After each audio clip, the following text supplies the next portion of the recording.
उत्तराखंड में CM face को बदले अभी 10 दिन ही हुए हैं कि अब कर्नाटक में येदियुरप्पा को हटाने की मांग तेज हो गई है। बीजेपी के बागी विधायक बसनगौड़ा पाटिल यत्नाल ने यहां तक कह दिया कि आगामी चुनाव से पहले बीजेपी को सीएम पद से येदियुरप्पा को हटाना होगा। उन्होंने ये भी कहा कि 5 राज्यों में विधानसभा चुनाव के बाद कर्नाटक में भी बदलाव होगा।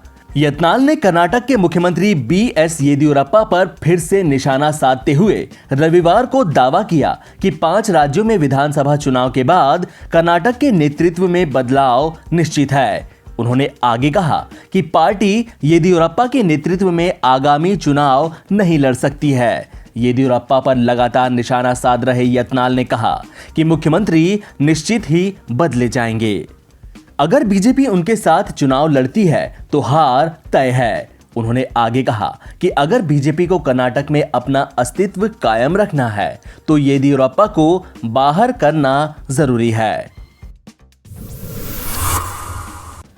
देश भर में मौसम के मिजाज में बदलाव का सिलसिला अभी भी जारी रहेगा। पश्चिमी विक्षोभ के असर की वजह से कई राज्यों में आज बारिश होने का अनुमान है, तो वहीं पहाड़ी राज्यों में आज बारिश के साथ साथ बर्फबारी होने की भी संभावना है।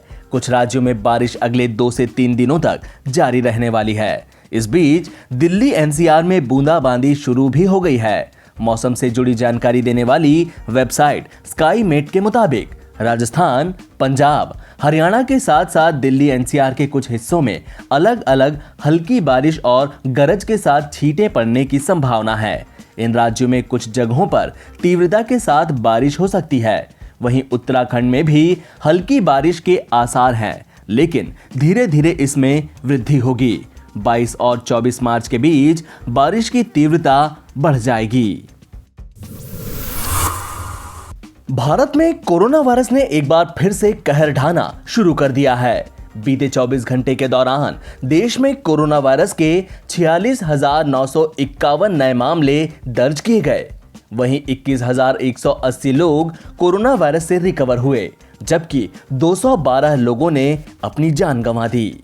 भारत में अब तक कोरोना वायरस के 1,16,86,081 पॉजिटिव मामले सामने आ चुके हैं, जिनमें से 3,84,646 फिलहाल एक्टिव केस हैं।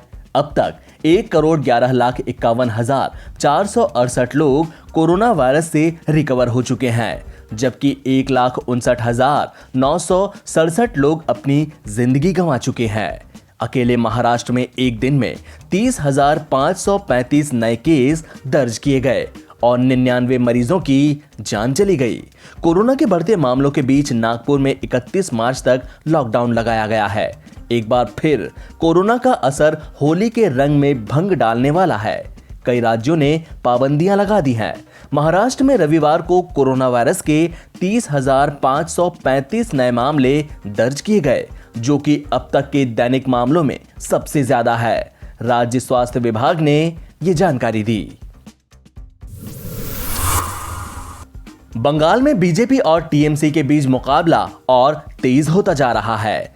बीजेपी का घोषणा पत्र जारी होने के बाद टीएमसी ने इसकी आलोचना की है। सत्ताधारी पार्टी ने कहा कि बीजेपी का घोषणा पत्र खोखला है। कुछ भी हो, वे लोग सत्ता में नहीं आ रहे हैं।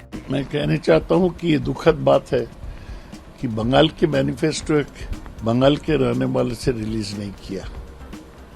एक गुजराती आके बंगाल के मैनिफेस्टो रिलीज किया और वो भी मंच पे थे मध्य प्रदेश का एक नेता।